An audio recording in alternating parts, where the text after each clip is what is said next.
Bueno, cordial saludo. Gracias a la Asociación Colombiana de Nutrición Clínica y a FELAMPE por la invitación a participar en este curso.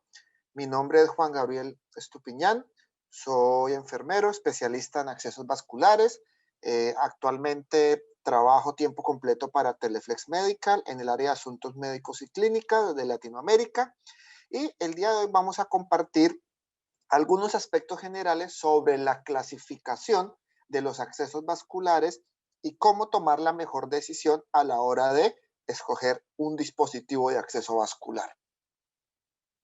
Lo primero que hay que tener en perspectiva es entender por qué hay que escoger bien el acceso vascular. Y eso tiene que ver con algo que hemos ido entendiendo en los últimos años. Y lo más importante tiene que ver con prevenir la venopenia iatrogénica, siendo la venopenia iatrogénica el daño que le producimos al sistema vascular de los pacientes, periférico o central, relacionado a las características de la terapia, de las infusiones, de las nutriciones, de los antibióticos y de todas las demás intervenciones médicas y de enfermería que se le hacen al paciente. Además, hay que entender que el sistema venoso, el capital venoso de los pacientes es un recurso no renovable. E infortunadamente, cualquier plexo vascular que dañemos, que se trombose, que se necrose o que tenga algún otro tipo de complicación grave, desafortunadamente el paciente lo va a perder y no va a estar disponible para otras terapias, y esto es muy importante para los pacientes crónicos o pacientes que requieren terapia a largo plazo.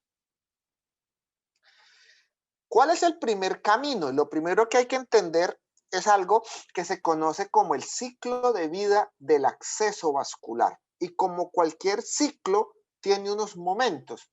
Y los momentos en el ciclo de vida del acceso vascular son muy importantes. Antes de la inserción, durante la inserción y después de la inserción. ¿Por qué es importante recordar eso si el tema es solamente clasificación de los accesos? Porque seleccionar el acceso adecuado arranca en el antes de la inserción. Arranca con la valoración del paciente, con la selección del dispositivo adecuado, encontrar el mejor sitio para la inserción o el sitio de salida para el acceso. Lógicamente, esta buena selección impacta tanto la efectividad como la seguridad de la inserción. El uso del ultrasonido es hoy en día el gold estándar para la inserción de todos los accesos vasculares, y la correcta ubicación de la punta del catéter tiene un impacto positivo o negativo, según sea el caso, dependiendo del objetivo del acceso vascular. Es por esto que hoy en día existe el uso de sistemas de navegación vascular, normalmente por SG intracavitario o por impedancia transtorácica, que nos ayudan a determinar la ruta que sigue el catéter y la ubicación final de la punta. Y cómo no, seleccionar muy bien el dispositivo nos lleva a entender claramente las medidas más importantes de cuidado y mantenimiento según el tipo de dispositivo. Entonces, tener en cuenta el antes, el durante y el después en el acceso vascular, o mal llamado ciclo de vida del acceso vascular, tiene un impacto bien importante para los desenlaces clínicos y la prevención de complicaciones. Primer precepto que debemos tener en cuenta, entender que hay dos grandes grupos de acceso vascular: accesos vasculares periféricos y accesos vasculares de acceso venoso central. Si pueden ver las imágenes, se dan cuenta en su pantalla al lado izquierdo y en su pantalla al lado derecho, tenemos dos catéteres que a simple vista pueden parecer iguales, mismo color, misma forma, misma contextura y mismo sitio de inserción. Y esto es lo que debemos entender hoy en día. La clasificación del acceso vascular acerca si es periférico o si es central no depende del sitio anatómico por donde se inserta. No depende si lo inserto en el brazo, si lo inserto en la pierna, si lo inserto en el cuello, no. La clasificación depende de dónde está ubicada la punta del dispositivo. Y esa es la característica más importante, porque los dispositivos de acceso vascular periférico, su punta normalmente suele estar en la vasculatura periférica. Cuando hablamos de los miembros superiores, como es el caso de algún tipo de catéteres que vamos a ver ahorita, la punta no suele pasar la línea media axilar. Por ende, la punta está ubicada en el plexo axilar. En los catéteres venosos centrales o dispositivos de acceso venoso central, la punta debe estar ubicada en el tercio distal de la vena cava superior, justo antes de la unión atriocava.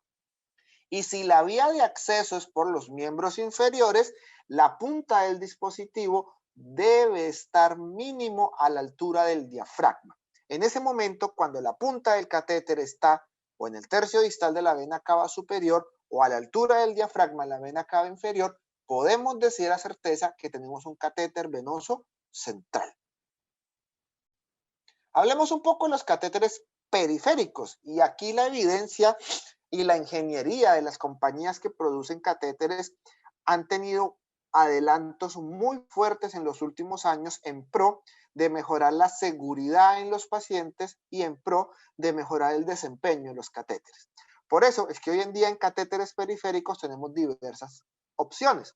La primera son los catéteres periféricos de corta duración, que son los que usamos comúnmente en nuestros hospitales. Pueden ser de teflón, de vialón o incluso de PVC en algunos países o en algunos hospitales.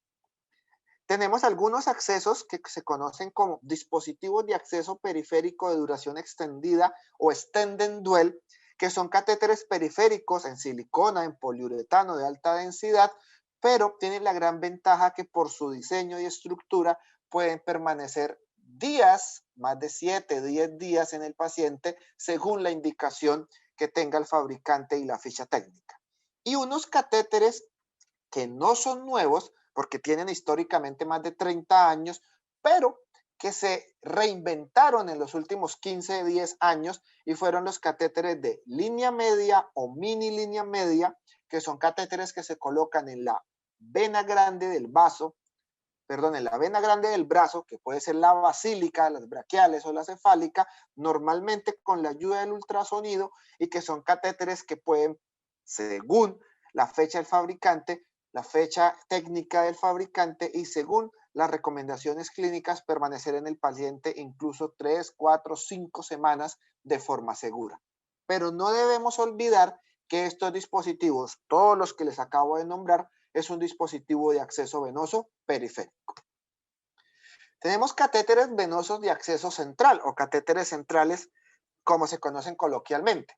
Los dos grandes grupos en los cuales los tenemos referenciados son los catéteres de corta duración y catéteres de larga duración.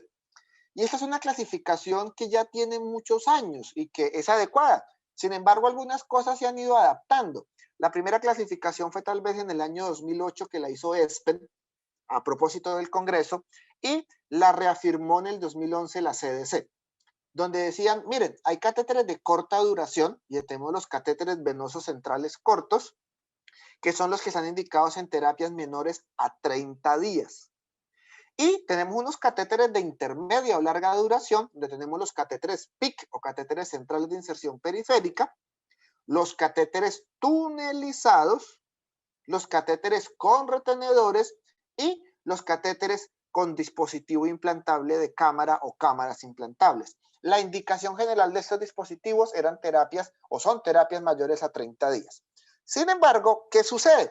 Los catéteres PIC, bien utilizados, dependiendo de la indicación del paciente, se pueden comenzar a utilizar en terapias cortas o en terapias intermedias, y la gran ventaja de los catéteres PIC es que pueden permanecer 2, 3, 4, 5 semanas o incluso 3, 4, 5, 6 meses hasta el año, según las recomendaciones, e incluso un poco más, dependiendo de la indicación clínica.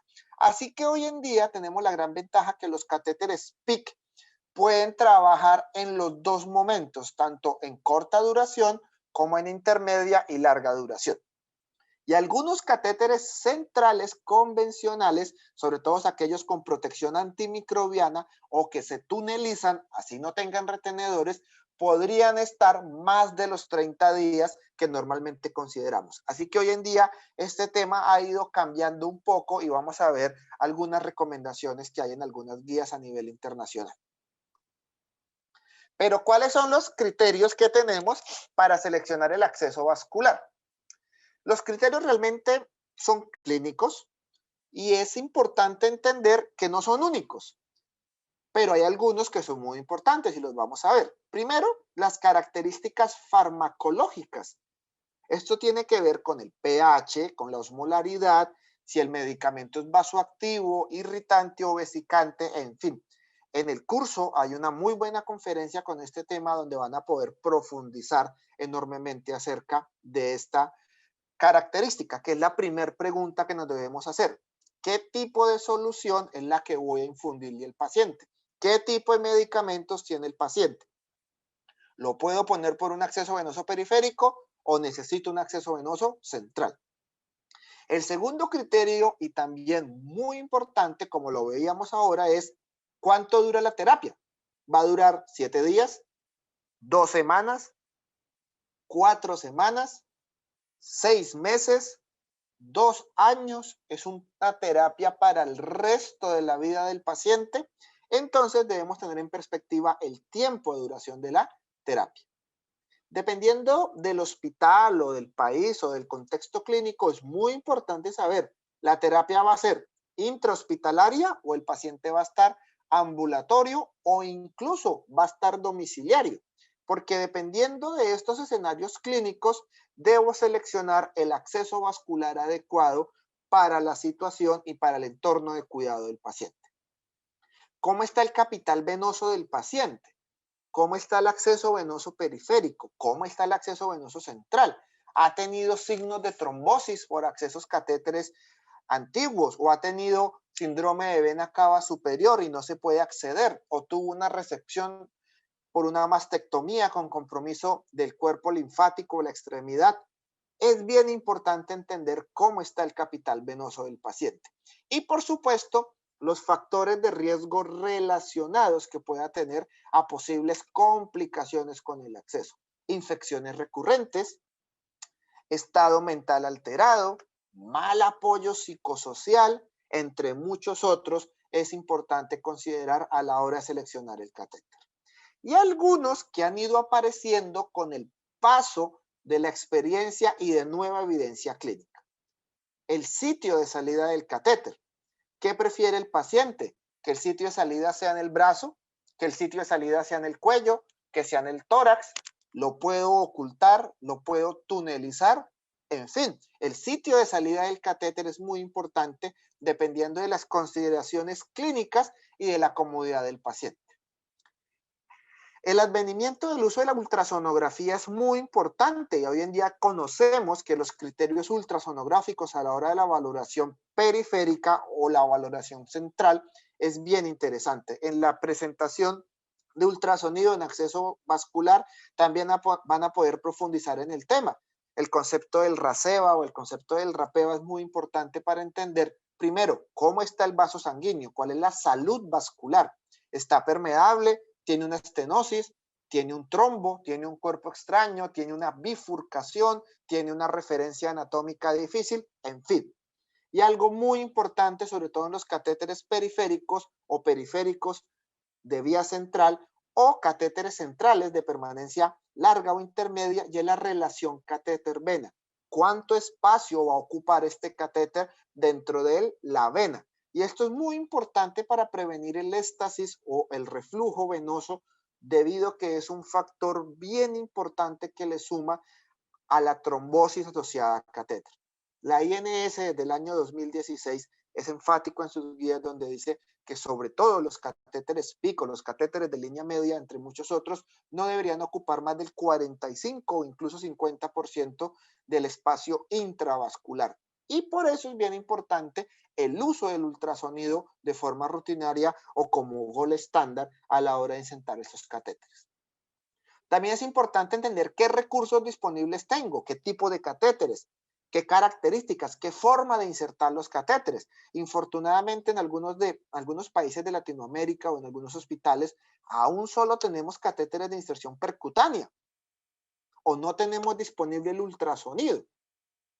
Y esto tiene que ver con el impacto positivo o negativo que se le pueda generar a los resultados clínicos del paciente. Así que es muy importante optimizar los recursos disponibles y, ¿por qué no?, considerar nuevas tecnologías en pro de los resultados clínicos. Y claramente el nivel de entrenamiento es muy importante porque a veces no solo es tener el dispositivo o tener el ultrasonido o tener el sistema de navegación por ese eje intracavitario, es entender cómo funciona y poder poner en contexto a los médicos y enfermeras que están a la cabecera del paciente para que los puedan utilizar de la mejor forma. Vamos a ver rápidamente algunas de las metodologías que podemos tener en cuenta a la hora de poder seleccionar el acceso vascular. La primera que les voy a mostrar se llama Salud y Preservación del Vaso. Es una metodología que viene del Reino Unido. Es un algoritmo general, un árbol de decisiones que nació originalmente pensando en cómo prevenir complicaciones relacionadas a la terapia intravenosa y cómo ayudar a prevenir infecciones relacionadas al acceso vascular. Es un algoritmo que en el sistema del NHS en el Reino Unido se aplica cotidianamente en la selección de terapia intravenosa. Arranca con algo muy sencillo y es, ¿el paciente requiere terapia intravenosa, sí o no? Y dependiendo del capital venoso, lo clasifica acorde a si el paciente es intrahospitalario o ambulatorio y considera también la duración de la terapia. Así que recuerden, este está disponible en internet, es free, lo pueden utilizar y hay como 2 o 3 publicaciones que lo respaldan y han validado los resultados de ese instrumento en los buenos resultados clínicos. El otro, que es muy famoso, sobre todo en la relevante a Estados Unidos, son las guías MAGIC o de Michigan MAGIC, que fueron hechas en el año 2015 por el grupo de la Universidad y del Hospital de Michigan, buscando las mejores recomendaciones de acceso vascular. Y estas se volvieron muy famosas un tiempo después porque hoy en día están disponibles en una app que pueden descargar en sus smartphones. Está tanto en el App Store como en el Google Play. Escriben Michigan Magic y pueden descargar la aplicación que les ayuda a tomar decisiones.